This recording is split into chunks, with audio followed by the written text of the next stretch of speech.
audio. Hi, Bintu Agnes. First. Hi, Joe.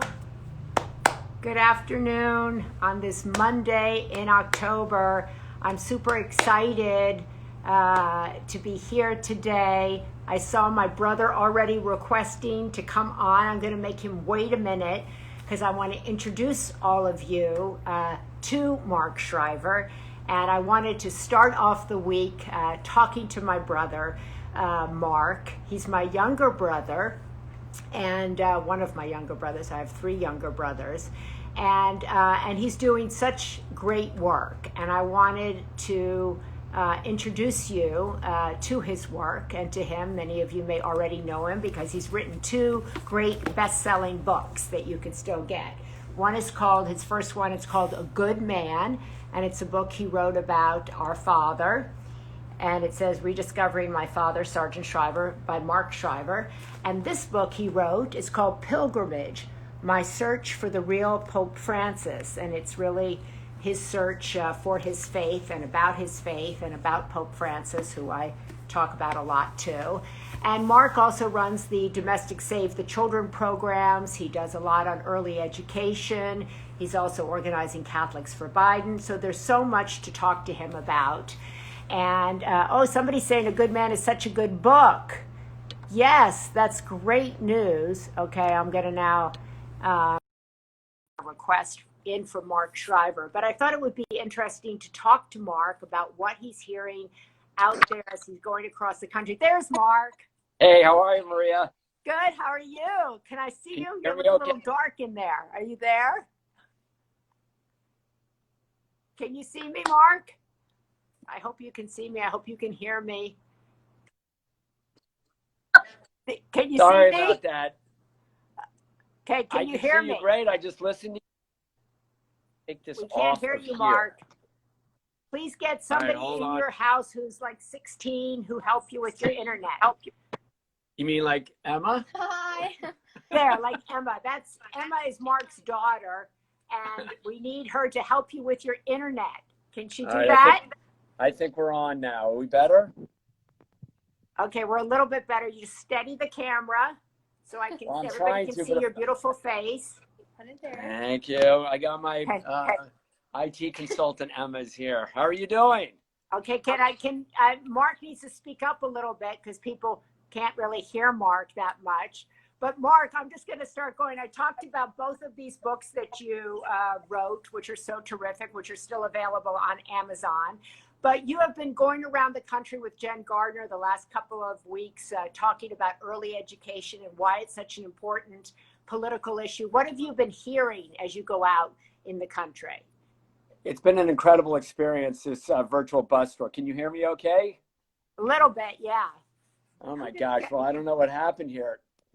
Emma? He's connected to the Wi-Fi, but we're having some Wi-Fi problems in our house right now, But can you hear me all right? Yeah, I can hear you. Yeah, just go ahead. Yeah. I'll talk a little louder then. It's been an incredible experience going.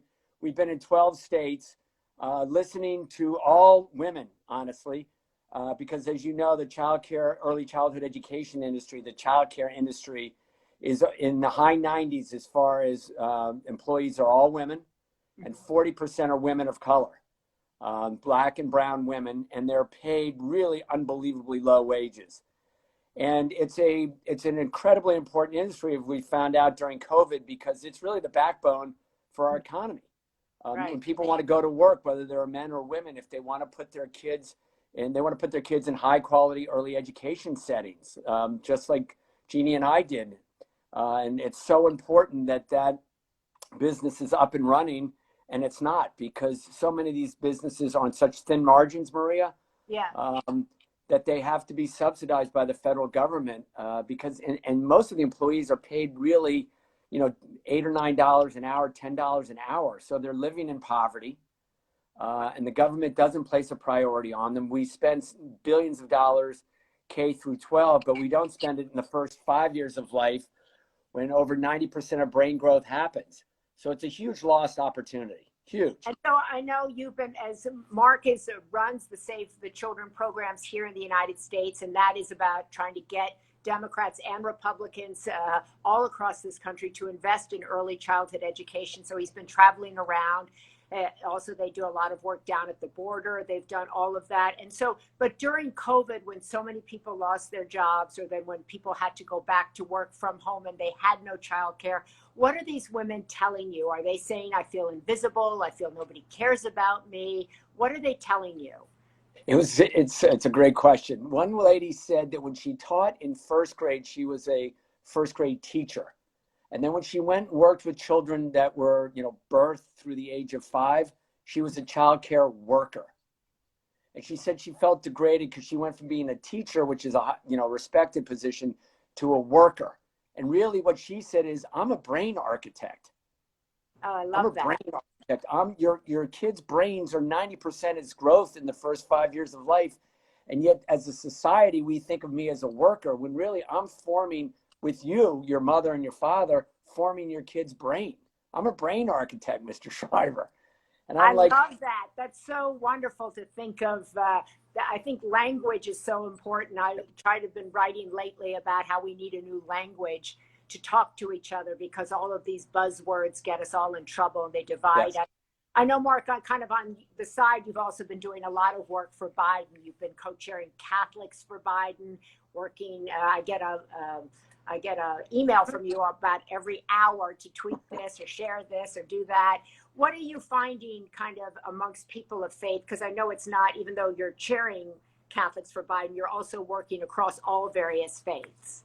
And it's really, it's cutting across, I've been on phone calls with imams, with rabbis, with Protestant ministers, with Catholic priests and nuns. I mean, I think there's a real longing for connectedness. I mean, I know you talked the other day about Pope Francis' beautiful words about tenderness. Yes. I think people are so longing for decency, a sense of humility, and connectedness to the spirit.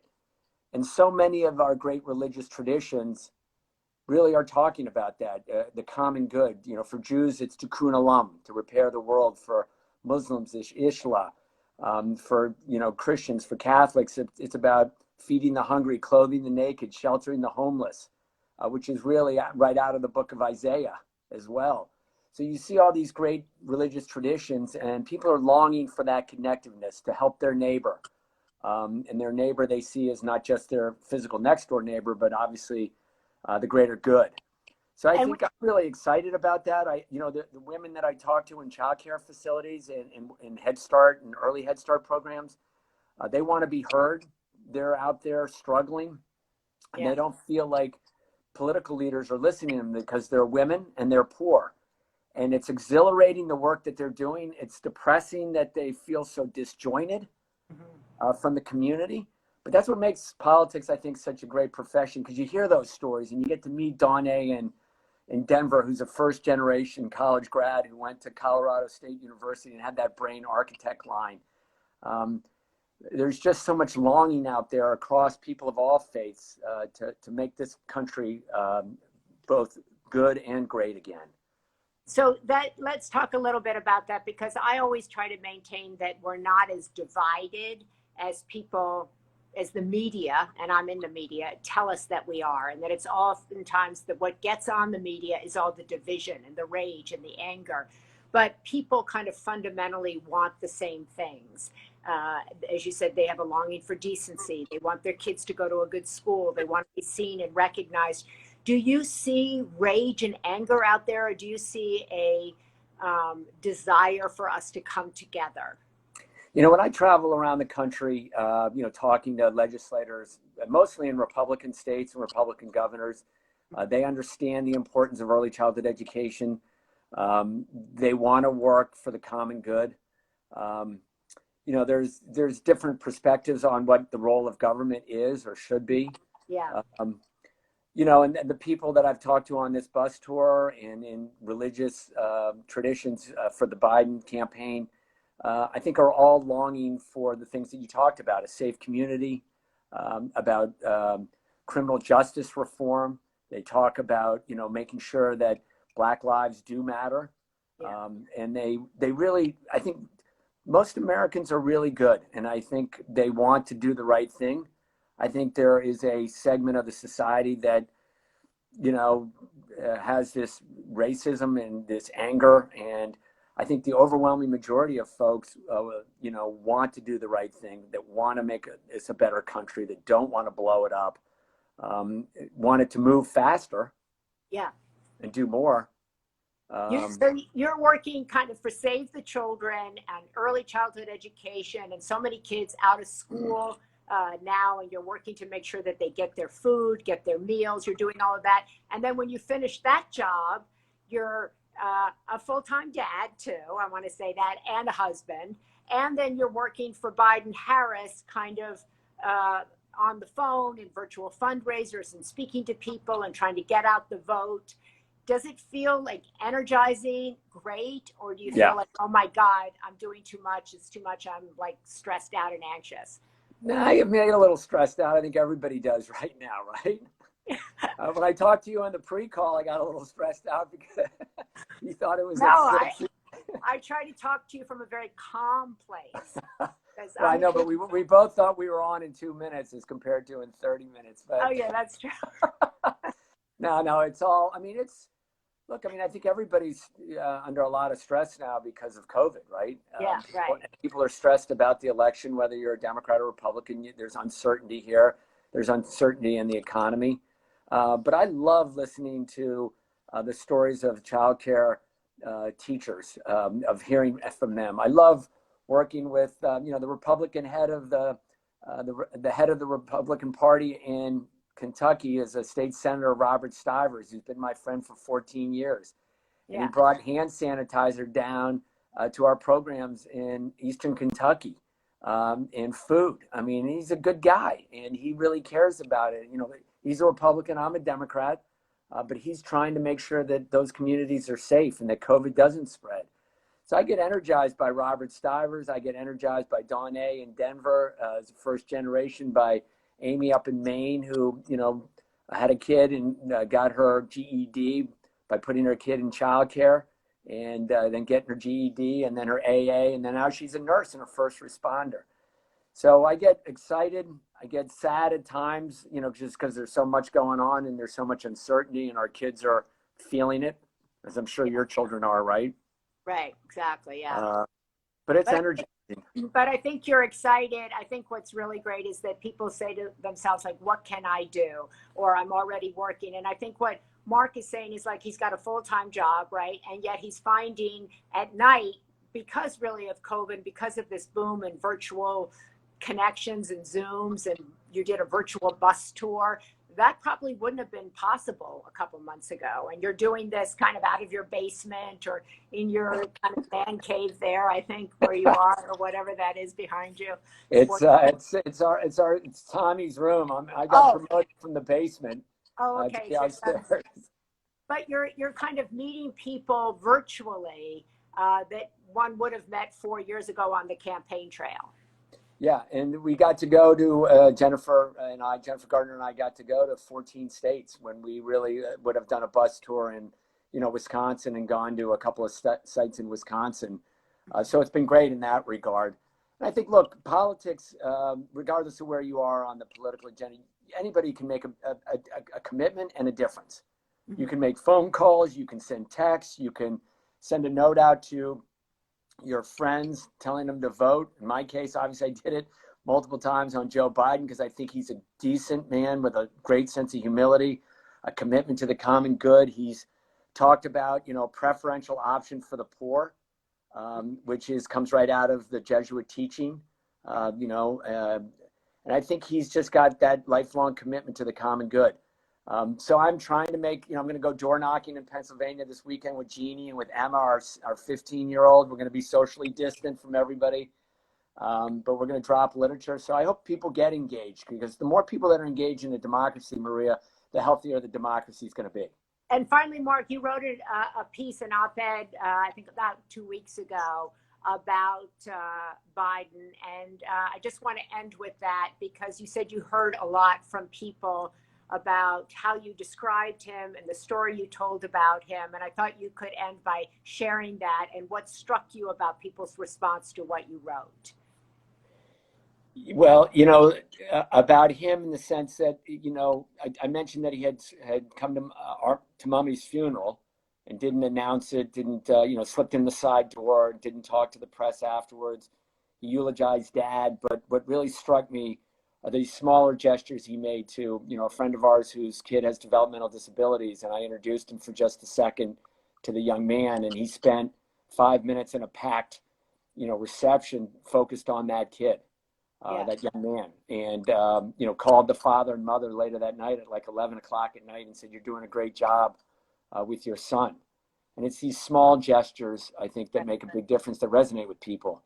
And that's what I talked about. He has this sense of, what the prophet Micah talks about. This is what Yahweh asks of you, only this: to act justly, love tenderly, and walk humbly with your God. And I think Biden does that, and I think that resonated with people, that they're looking for justice, they're looking for humility, and they're looking for love. And as you said with Pope Francis, that's the tenderness and the mercy that the Pope so beautifully talks about. Yes, and he described it as tender and courage walking kind of simultaneously, that both are needed and both kind of feed on each other. And I think that's really what you're describing. So I want to thank you so much for joining us today. Thank you for having me on. I'm so honored that I got on here. I know. I wanted to make sure everybody knew the great work you're doing with Save the Children, that they know about both of the books that you've written. Thank you. So you know what a good man is, and you've studied the Pope, and you've studied the pilgrimage, and we're all on our own pilgrimage. Right. And then I also thought it's important to note that you've worked with Democrats and Republicans, as have I, and that really when we get above all this noise, we're all Americans. We're all trying to find the same path forward for our families and for our future. So I thought you'd be so great. This is my brother, Mark. A couple people. Thank you. Wow, he's so smart. Who is he? He's my brother, Mark. And these are his books. Thank you, Maria. And you can follow him on Instagram. What's your handle, Mark? You think I know any of this stuff? I'm sitting holding a phone. I'm on. You have to ask. At Mark_Shriver. At Mark_Shriver. Okay, follow at. I just wanted you to say that on the air. That's so lovely. I finally arrived. Thank you. And then to Save the Children, yes, you can contribute to Save the Children to support the incredible work they're doing, making sure that kids get food that normally relied on the food that they got at schools, that early childhood education. They're helping parents and families all over this country, and they're doing such extraordinary work. And Mark, somebody just said, no, that's not right what he said, and they corrected you. About what? It's not Mark Dash. Mark K. Shriver. It's not. It's Mark K. Shriver. There you go. That's Mark Kennedy Shriver. So you don't know your handle, but luckily other people here. Oh, here it's at Mark K. Shriver. Okay. Thank you.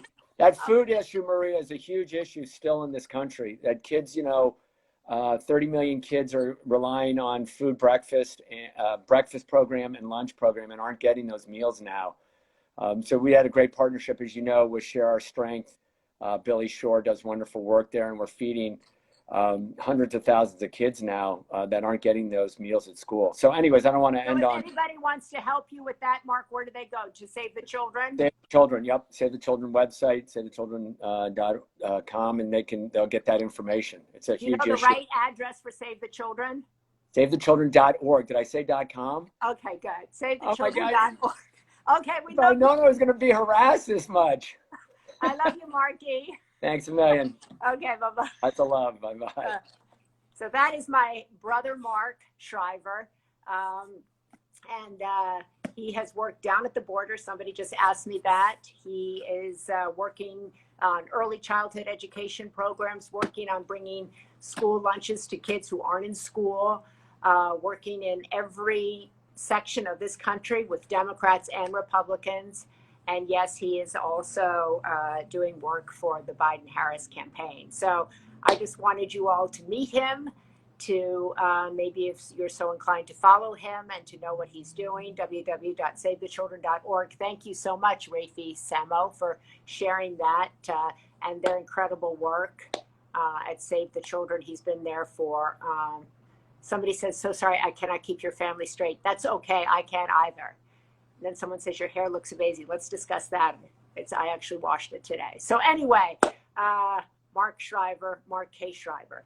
Thank you guys so much. We'll be back tomorrow. We'll be talking about transitions and how do we all transition out of all of these different things in our lives. And we have actually an Instagram Live almost every day this week. So we'll see you back here tomorrow. Bye-bye. Thanks.